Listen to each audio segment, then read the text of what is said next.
Gloire à Jésus, gloire à Jésus, gloire à Jésus. Bien-aimés, je vous salue dans le précieux nom du Seigneur Jésus.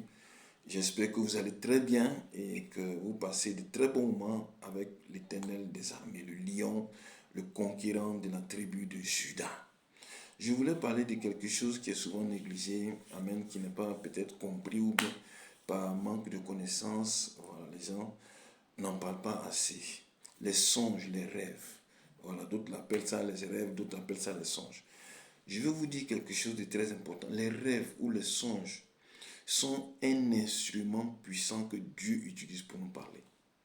Les rêves, les songes sont un instrument puissant que Dieu utilise pour nous donner des messages, que Dieu utilise pour nous donner des orientations, que Dieu utilise pour nous donner sa voix. Alléluia. Dieu parle par des songes, par des rêves. Comme Job pouvait le dire, Dieu parle tantôt d'une manière, tantôt d'une autre, par des songes, par des rêves. C'est très important. Mais l'on n'y prend point garde. L'on n'y prend point garde. Alléluia. C'est très important de faire attention à nos songes. C'est très important de chercher à comprendre les songes. C'est très important de voir ce que Dieu veut nous dire au travers des songes. Parce que beaucoup de gens n'ont pas compris leurs songes. Et après, quand l'événement est arrivé, c'est là qu'ils ont dit, ah, mais ça là, j'avais vu ça. Alléluia. Je vous assure. La Bible dit, le Seigneur ne fait rien sans avertir ses serviteurs. Je crois que ce qui nous arrive ou ce qui doit nous arriver, Dieu fait l'effort de nous prévenir. Oui, il nous prévient toujours. Il nous prévient à plusieurs reprises. Et par plusieurs moyens, plusieurs canaux, plusieurs instruments. Dieu nous prévient. Et l'un des instruments privilégiés, ce sont les songes, les rêves. Alléluia.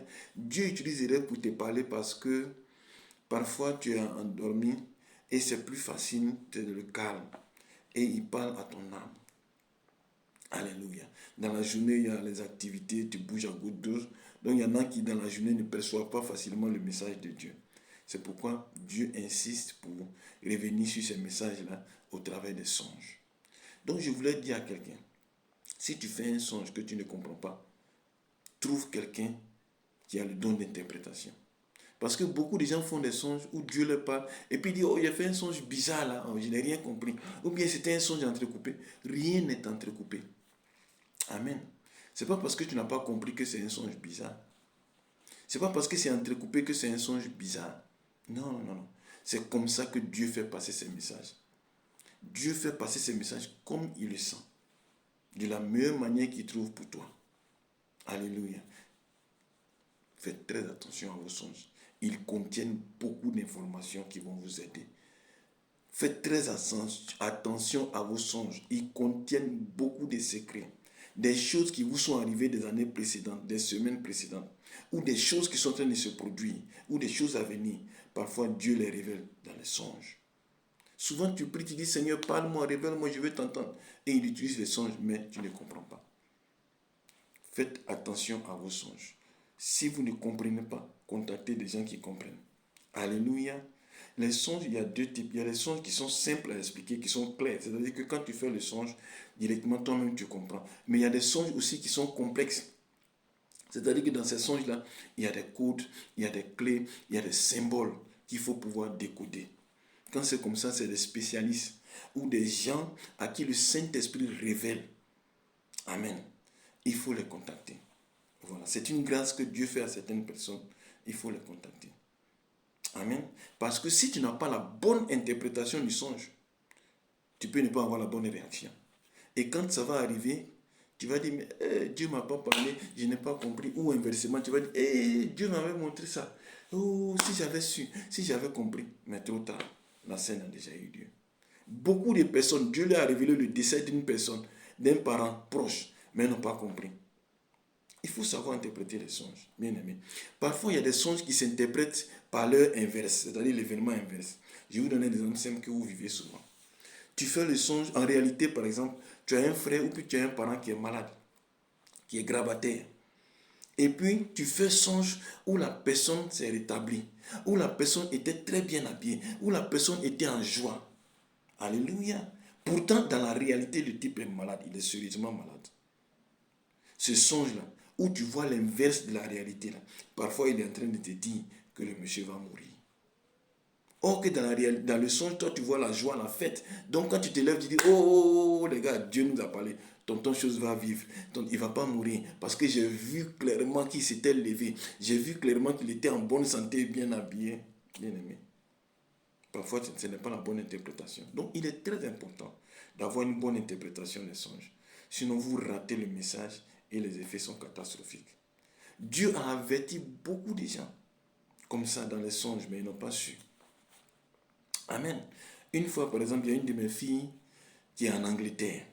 Elle fait un songe. En réalité, elle devait partir en Côte d'Ivoire. Et dans le songe, elle est à l'aéroport, elle prend l'avion, destination Côte d'Ivoire. Dans le songe, elle prend l'avion à l'aéroport, destination Côte d'Ivoire. Et puis quand elle est dans l'avion maintenant, les hôtesses là lui disent direction Inde, on va en Inde. Elle dit mais je connais qui en Inde. Je n'ai pas pris l'avion pour aller en Inde. Mais elle voit, elle sent que l'avion file, l'avion s'en va directement en Inde. Alléluia. Et elle se débat, elle refuse, elle dit non, non, je ne vais pas en Inde. Et elle lutte dans l'avion et après, la séquence se coupe et elle se retrouve en Côte d'Ivoire. Alléluia. Quand elle se réveille, elle m'explique le songe. Qu'est-ce que ça signifie? J'ai dit, ok. Inde, ça signifie quoi? Elle dit, Inde, c'est le pays en Inde, en Asie, là-bas. Là. J'ai dit, non, non, non. Il ne s'agit pas du pays qui s'appelle Inde parce que tu n'as aucune connaissance, tu n'as aucune relation, tu n'as aucun contact avec l'Inde, en réalité. Quand bien même en Angleterre, il y a beaucoup d'Indiens et de Pakistanais. Ce n'est pas de ça qu'il s'agit. Tu es dans un pays anglophone. Donc, Dieu va utiliser parfois des termes anglais. En anglais, Inde, ça signifie quoi? Elle dit en anglais, Inde, ça signifie la fin. Voilà, donc dans le son, on dit tu vas en Inde. Donc, on est en train de te dire que tu t'en vas vers ta fin. Alléluia. Voilà l'interprétation. Dieu était en train de lui dire en réalité qu'elle va vers sa fin. C'est-à-dire que là où elle s'en va, le pays dans lequel elle s'en va, où elle veut partir là, elle va partir, elle va mourir là-bas. Le message était que si tu vas en Côte d'Ivoire, si tu vas dans ton pays dans cette saison-là, tu vas mourir, tu ne vas plus revenir, ça sera ta fin. Voici le message que Dieu voulait lui donner dans le songe. Et il utilise le pays Inde. C'est pourquoi il faut avoir la bonne interprétation de certains songes pour avoir la bonne réaction ou la bonne prière ou la bonne action à poser. Que Dieu vous bénisse. Et pour ceux qui aimeraient me contacter pour des songes qui ne comprennent pas, je suis toujours à votre disposition. Demeurez bénis avec Jésus-Christ pour berger.